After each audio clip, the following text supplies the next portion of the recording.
Imagine the world as a chessboard where the rules are invisible and the players hide their moves behind charm, policy, and a carefully edited feed.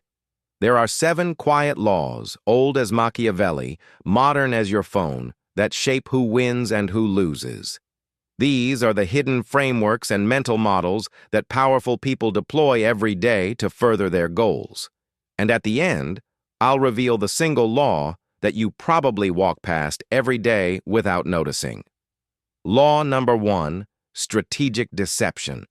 Control what people believe by mixing truth and omission. Partial truths are more persuasive than flat lies. We don't like being lied to, but we're suckers for half-truths. By highlighting certain facts and hiding others, powerful actors can shape our understanding just enough to get us to take the desired action. Law number 2, power consolidation. Build loyal networks and then centralize authority so challengers can't coordinate. Loyalty networks are built through favors and shared interests. Once established, these networks allow for coordinated action, making it difficult for rivals to gain a foothold. Law number 3, image over substance. Manage appearance and stagecraft. Perception often shapes reality more quickly than policy.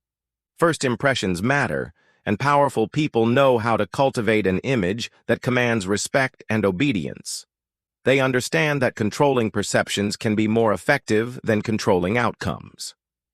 Law number 4, divide and distract. Exploit cleavages, identity, ideology, culture, to keep opponents fragmented and reactive.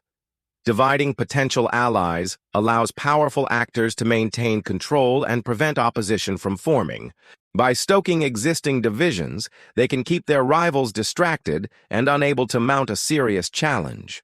Law number 5, reciprocity and patronage. Give small favors. Create obligations. Long-term indebtedness trumps short-term morality. Favors create a sense of obligation that can be called upon later.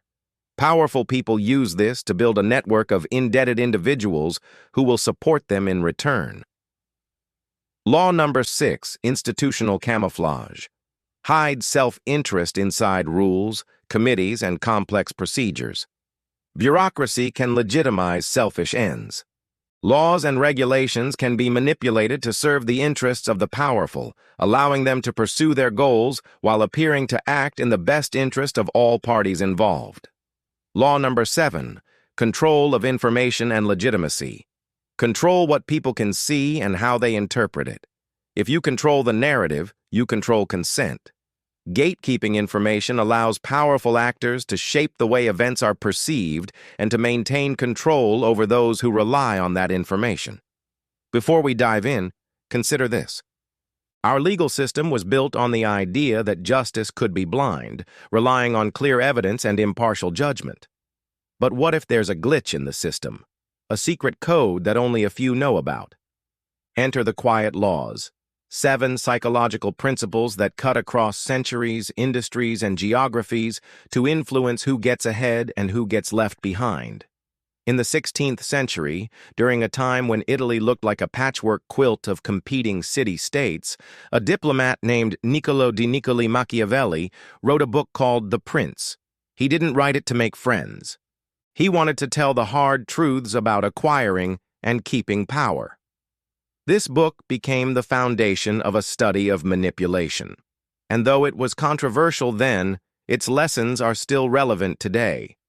That's why understanding the quiet laws can be crucial in navigating today's complex world.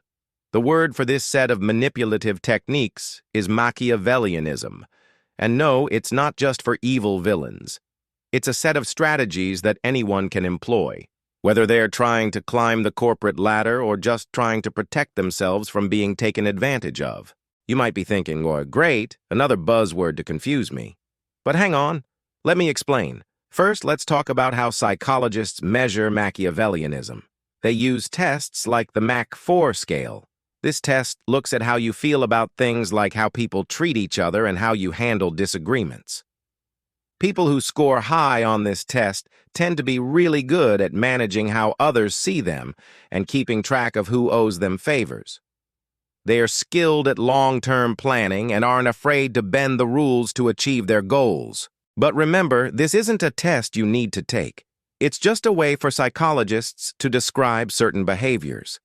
Now let's explore the 7 Machiavellian laws that form the playbook of manipulation. Number 1, strategic deception.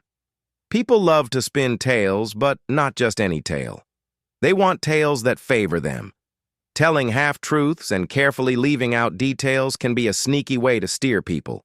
It's like seasoning a dish. You can change how it tastes without taking anything away.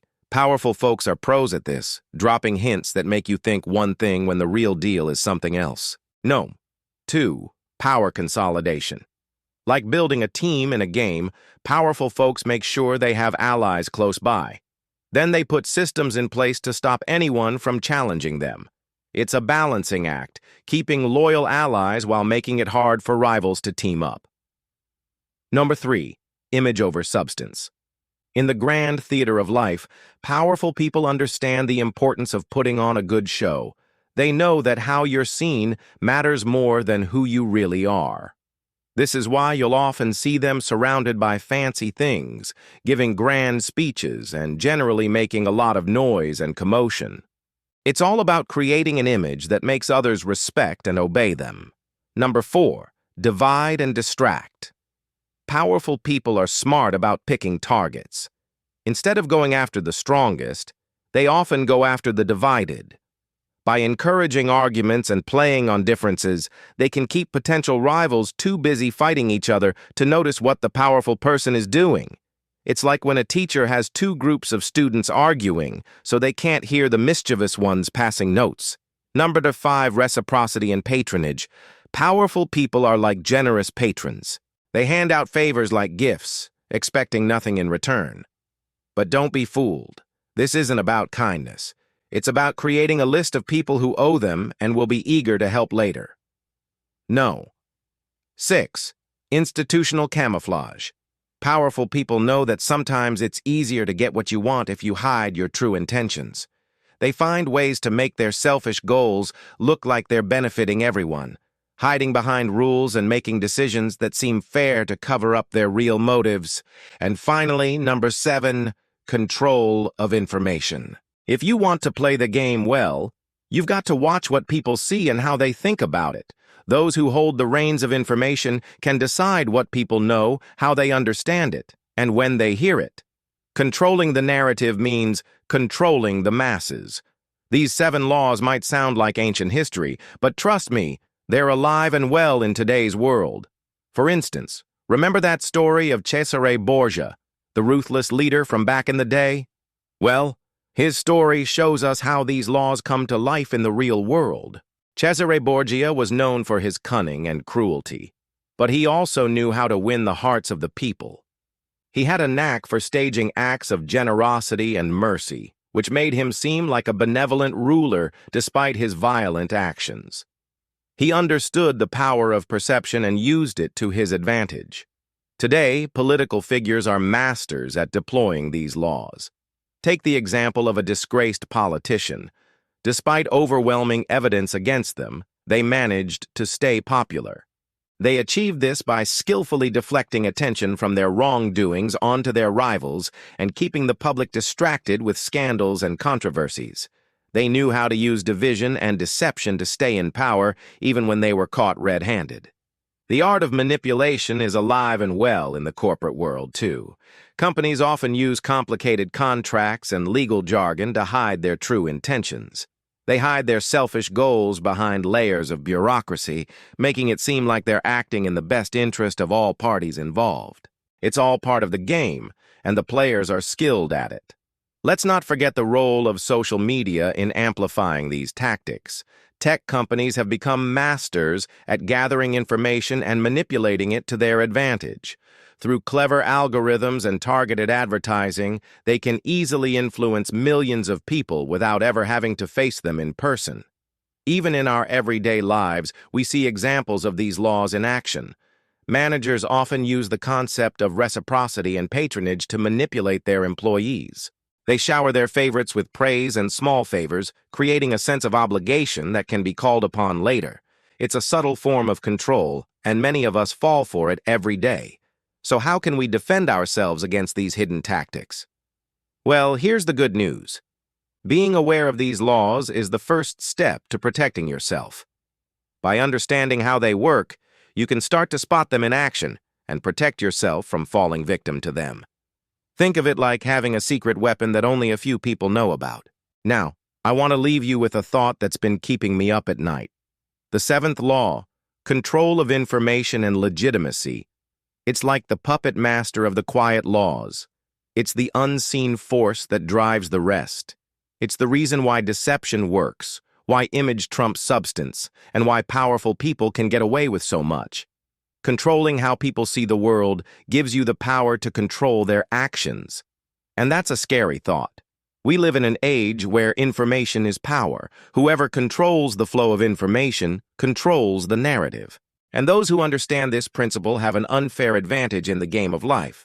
If you found this knowledge valuable, share it with someone who needs it. And in the next video, I'll reveal how tech giants weaponize the seventh law.